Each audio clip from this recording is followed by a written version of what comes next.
Olá, aqui é Darcy Maria de Souza, do programa Despertar Quântico da Consciência. Que prazer imenso estar com vocês. Você sabe que para mim isso é uma coisa que eu não tenho como agradecer muito ao universo, tudo isso, né? Eu gosto, eu faço isso pelo prazer, não faço isso pela necessidade de buscar outras realidades, né? Então hoje eu trouxe uma convidada, já tinha falado no programa anterior sobre a Michele, né? Ela está falando sobre o jogo da Oca, né? E nós falamos, eu, a Rita, enchemos o saco dela, né, pra ela, e ela toda tímida, toda assim, sabe, gente? Ela é muito tímida, muito assim, ai meu Deus do céu. Mas tudo bem, deixa ela falar, que ela vai explicar para vocês como funciona esse jogo, como trabalhar esse jogo, porque após esse programa, ela vai fazer um jogo para vocês. Isso vai ser interessante, que vai ser a Viva e a Cores. Impressionante como funciona. Fala aí, dá um bom dia para esse meu amado público. Bom dia, telespectadores, bom dia, Darcy, bom dia a todos que estão ouvindo e olhando a gente. Realmente eu sou bem tímida e só a Darcy para poder me trazer aqui. Eu quero agradecer novamente o programa que a gente fez na semana passada, junto com a Rita, que a gente falou sobre a visão astrogenealógica do signo de Leão, né? Esse estudo no Brasil é um estudo muito novo de astrogenealogia e a gente está fazendo esse trabalho já há uns 2 anos.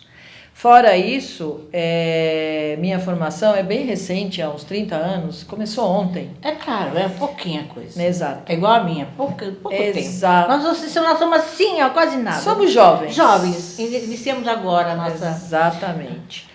E eu comecei com a cultura oriental, que a minha formação é de acupunturista. E ao longo desses anos eu fui migrando para outras questões. Então eu comecei a estudar astrologia porque eu queria conhecer a respeito de mim. E depois eu fui adentrando nesse universo com astrologia sistêmica, astrogenealogia, tarô. E hoje eu sou uma facilitadora do jogo da Oca, que é o que nós viemos falar hoje, né? Sobre o jogo da Oca, o jogo da Oca ou do labirinto, como é conhecido. E a gente vai começar tecendo o nosso fio de Ariadne. Antes de mais nada, antes da gente entrar no jogo, eu gostaria de dizer que esse jogo foi trazido por quem eu estudei, né? Que foi pela Helena Gerenstadt, que ela trouxe esse conhecimento, que é um conhecimento muito antigo, da época dos Templários, que eles foram deixados. Na realidade, esse jogo começou lá na Creta, antiga Creta, depois foi para o Egito Antigo, e aí foi trazido pelos Templários para poderem se guardar determinados conhecimentos. E a Helena Gerenstadt, ao longo de todos os estudos dela, ela chegou nesse conhecimento do jogo da Oca, e ela formatou o jogo como eu faço hoje, como ela treinou vários facilitadores aqui no Brasil e fora do Brasil. Eu sou uma delas, e ela fez esse jogo da forma como eu vou explicando para vocês, e a gente vai jogar na próxima semana. Então, o que é o jogo da Oca? Na realidade, o jogo da Oca, antigamente, ele era conhecido como um jogo de criança, como esse aqui que eu trouxe para vocês verem.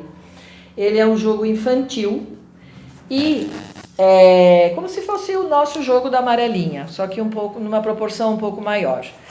Algumas coisas foram preservadas nesse jogo através dos Templários, mas eles entenderam que através do jogo poderia se colocar muito conhecimento camuflado, né, inserido no jogo. Então, algumas coisas têm mantido sempre. Por exemplo, depois eu vou explicar melhor, as casas 5 e 9 são sempre as ocas, ou o ganso, como é conhecido. A oca é em espanhol e ganso em português. E a gente tem o labirinto, que a gente vai se perdendo no labirinto das nossas emoções. Tem o poço, que a gente vai se perdendo nas nossas águas primordiais. Enfim, a gente tem algumas coisas que eu vou explicando ao longo do percurso. Esse jogo, como eu falei, é um jogo que foi trazido na antiga Creta, e ele se conta que antigamente ele era um mapa, um código, que simbolizava vários conceitos, que trazia várias coisas. E ao longo do tempo a gente foi desenvolvendo esse processo.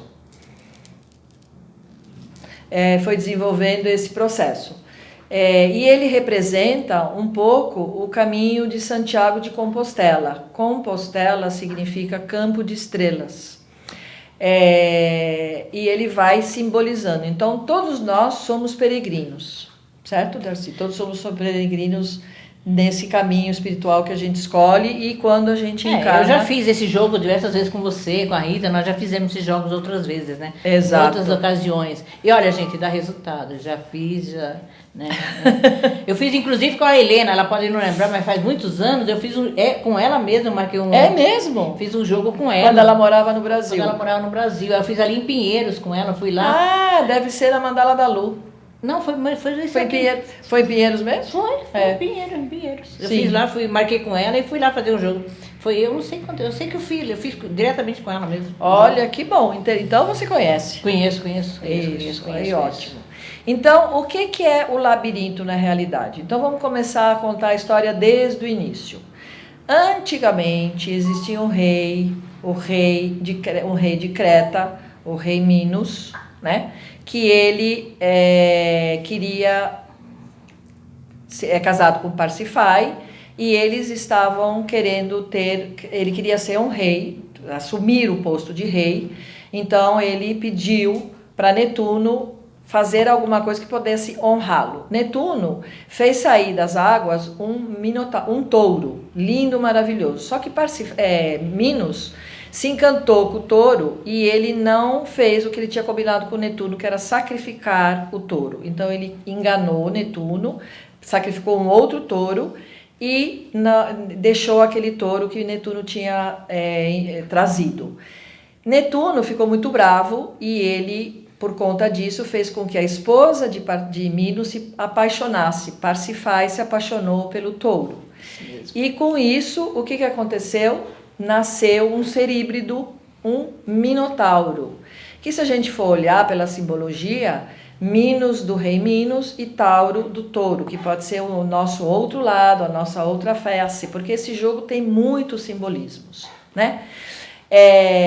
Logicamente o rei Minos ficou muito bravo, porque afinal de contas tinha nascido um ser híbrido, e ele pediu para que Dédalo, que era um construtor, construísse um grande labirinto para poder colocar o Minotauro lá dentro. Só que, logicamente, o Minotauro tinha fome e ele exigia comida. E a cada tempos em tempos tinha que se dar 7 mulheres virgens e 7 homens virgens. Inteligente ele, né? Muito inteligente. Homens e mulheres virgens. Homens e mulheres virgens, porque ele tinha que saciar a fome dele. Com isso... numa dessas vezes que foi feito, vieram alguns homens de Troia, e dentre eles veio Teseu.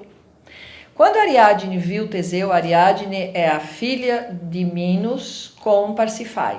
Quando Ariadne viu Teseu, se apaixonou por ele e disse para ele que ela conseguiria fazê-lo entrar no labirinto, matar o Minotauro, sair do labirinto, mas com uma única condição, que ele se casasse com ela e levasse ela embora para Troia. Teseu concordou, por isso que a gente fala do fio de Ariadne. Ariadne deu para ele um novelo de lã, onde ele foi desenrolando o fio, que é o fio de Ariadne, foi entrando no labirinto, matou o Minotauro, foi enrolando novamente o fio e saiu do labirinto. Então, na realidade, se a gente for olhar, o labirinto, o problema não é entrar do labirinto, né? O problema é sair do labirinto. Isso que é importante, né? Esse que é o nosso grande desafio, porque ao a gente adentrar no labirinto, a gente se perde em todas as nossas emoções, em todas as nossas questões, em todos os nossos... nas nossas, a gente pode falar até... trazer isso, como se a gente for olhar o Minos Tauro, no outro lado, o lado que as pessoas, na verdade, nunca querem olhar. E como eu falei que esse jogo tem muito simbolismo, então a gente tem o simbolismo do Minotauro, que é você entrar em contato com as coisas que você não quer mais, como é difícil a gente deixar de lado determinadas coisas, né? Psicologicamente falando, a gente fala tudo isso, né?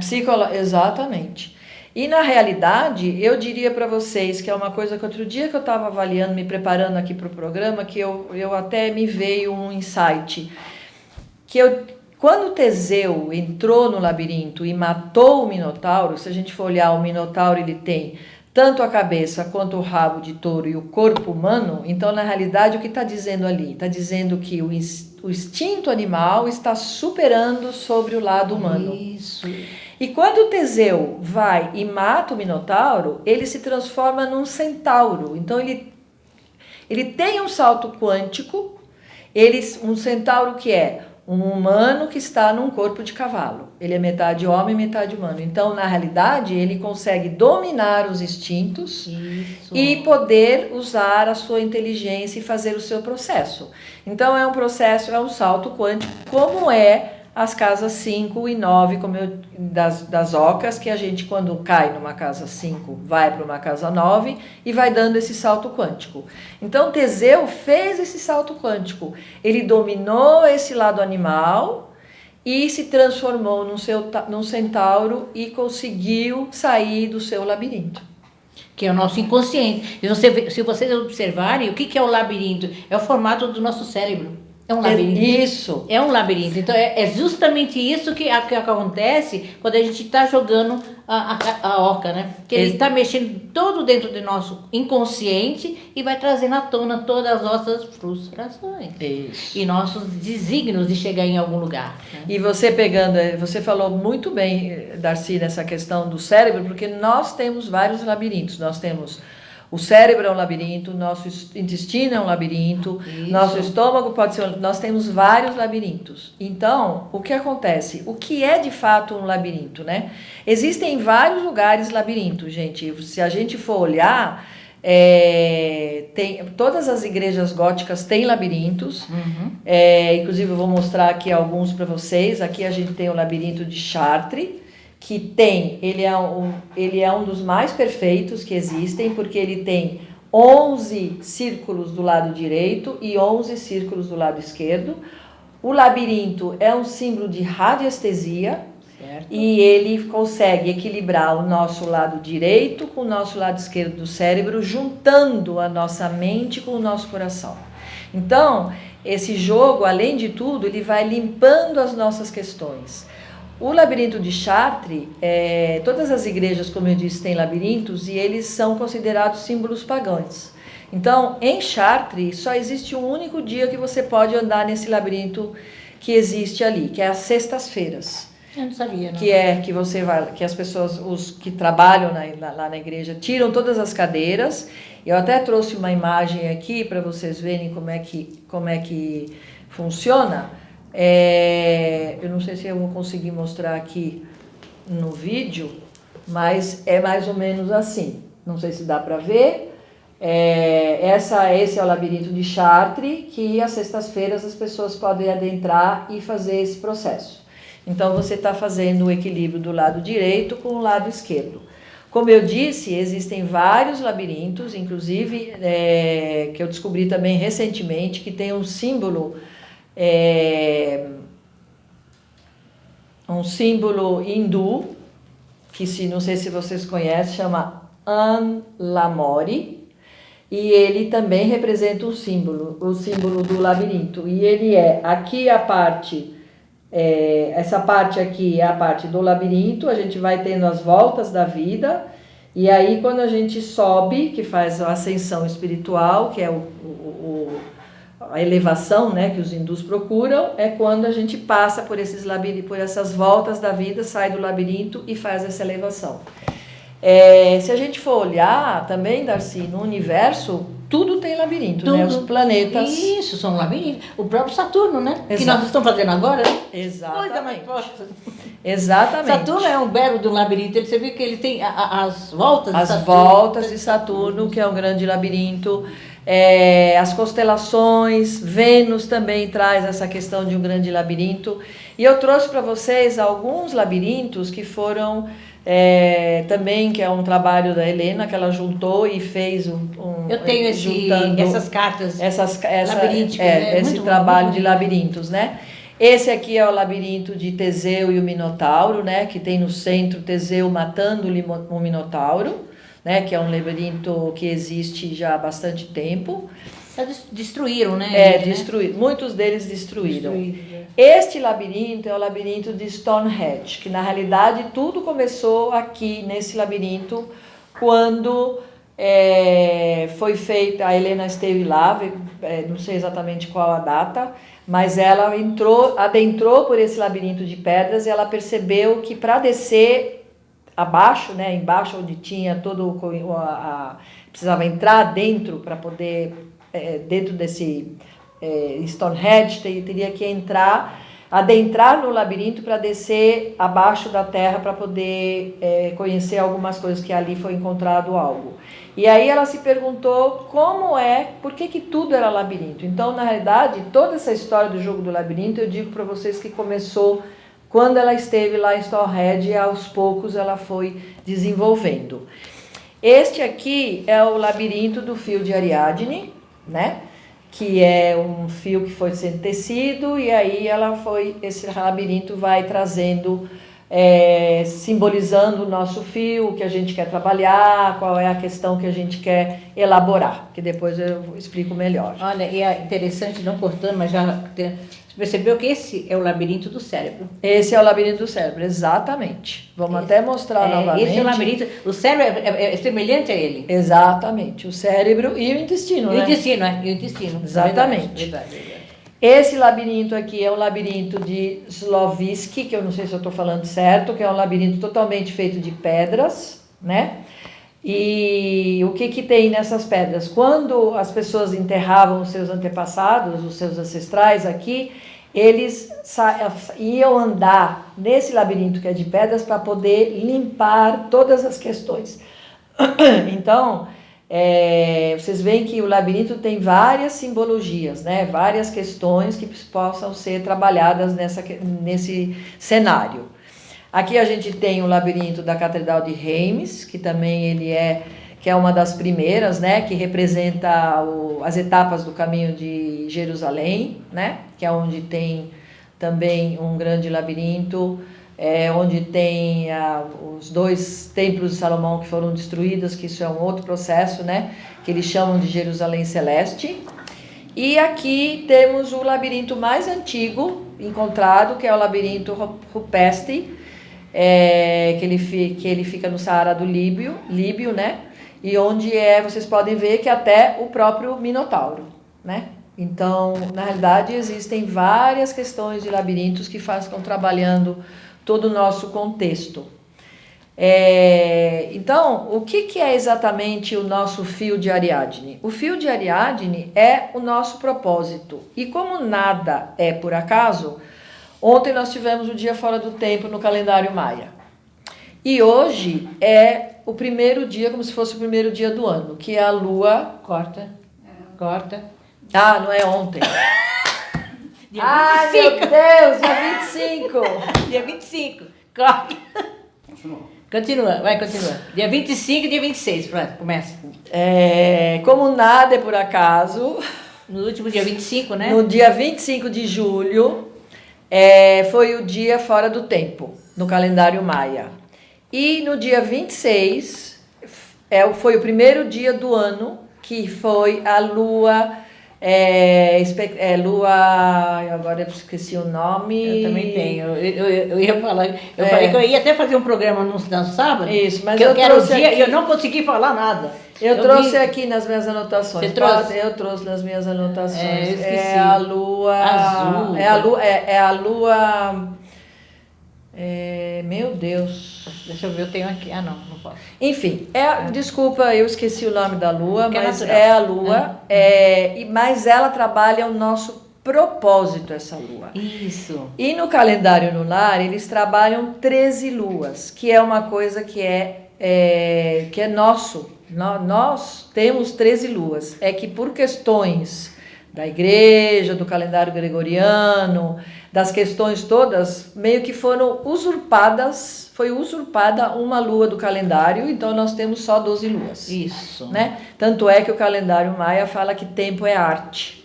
Isso. E se vocês forem olhar o calendário maia, ele tem um símbolo, todos os meses tem 28 dias. Não que nem o nosso calendário gregoriano, que tem várias medidas. Um tem 30, outro tem 31, outro tem 29, enfim. Então, esse questão que eu achei muito interessante de trazer aqui, por conta disso, porque vai trabalhar o nosso propósito, que é exatamente o nosso objetivo do fio de Ariadne. Quando a gente faz o jogo, a gente tem um propósito, a gente tem uma meta, a gente tem um objetivo, a gente tem algo que a gente quer fazer para a gente poder trabalhar nesse jogo e, segurando o nosso fio de Ariadne, a gente consegue elaborar. Eu não trouxe o do labirinto, ou acho que eu trouxe ali. Pega lá para mim, por favor. Pega aqui do meu lado. Aqui. Então, esse é o jogo do labirinto, que foi desenvolvido pela Helena e que foi deixado. Os pontos importantes, como eu falei, o labirinto, que é a casa 42, a casa 31, que é a casa do poço. Algumas casas foram mantidas, as casas 5 e 9, que são as ocas, e as outras casas ela elaborou com o tarô, simbologia do tarô, simbologia da numerologia e simbologias da astrologia. Então o jogo consiste em entrar pela casa 1, fazer todo o percurso e chegar na casa 63, que é o contrário de 36, que é o número da Shekinah, da Binah, que é a forma como a gente, na árvore da vida, é a energia maior que a gente pode chegar até Deus, né? Que é Binah. E o que é a Shekinah? É a presença divina feminina de Deus, que é o terceiro elemento, né? Que foi o que Ariadne fez com Teseu, quando Ariadne e Teseu, e ela deu para ele o terceiro elemento, que foi o fio de Ariadne. Ela conseguiu fazer essa junção e criar o terceiro elemento, que é a Shekinah, que é a Trindade. Em todas as religiões existem as trindades, o Pai, o Filho e o Espírito Santo. Só que, às vezes, ao longo do tempo, isso foi cortado, né? Porque a igreja colocou isso como algo proibitivo e Deus virou masculino, quando na realidade a face feminina quando Deus na realidade tem a face feminina. Todos nós, todo lado, existe o lado feminino e o masculino. Exato. É que na religião católica eles proibiram, porque como eles são muito masculinos, né, eles são lá, mas você percebe que são tão masculinos que não podem casar. Exato. Então você vê que o proibido é meio complexo, né? Gente, ó, já acabou? Já tá acabando. Você Nossa. Vê? Essa gente é fogo com a gente. É gente. sempre assim. Não adianta falar com ele. Não, né? Então vamos combinar assim. No próximo programa eu vou fazer um jogo com vocês. Eu peço que vocês pensem numa questão, pensem numa meta, pensem no objetivo que vocês queiram alcançar, num propósito. Segurem no fio que a gente vai adentrar para o jogo da Oca. E a gente aguarda vocês no próximo programa. Fala o seu telefone. Meu telefone eu sou uma facilitadora do jogo da Oca, meu nome é Michele Sulan, o meu telefone é 11 99196 0939, vocês conseguem me encontrar nas redes sociais como Michele Sulan, no Instagram Michele_Sulan. Precisando de alguma coisa, entre em contato comigo, que eu darei também as informações sobre ela, sobre o jogo. Ela faz jogos, né, muitas vezes online, que agora nós por acaso... Nós faremos online, inclusive. Claro, eu faço, a gente faz muito, né? Mas é que eu tô falando assim, porque hoje nós estamos juntos assim, vamos fazer fofoca de nós. Exatamente. Mas não tem nada a ver com isso, eu respeito, nós não estamos deixando de respeitar tudo que está acontecendo, né? Tomamos as devidas precauções, então tudo não tem nada de anormal aqui. Tudo está normal, tudo dentro das frequências. Gente, entre em contato comigo, fiquem em paz, Deus abençoe, tenha uma semana iluminada. No próximo programa, a Michele vai colocar esse jogo para vocês, tá? Fiquem em paz, gente. Tenha uma semana iluminada e namastê. Gratidão.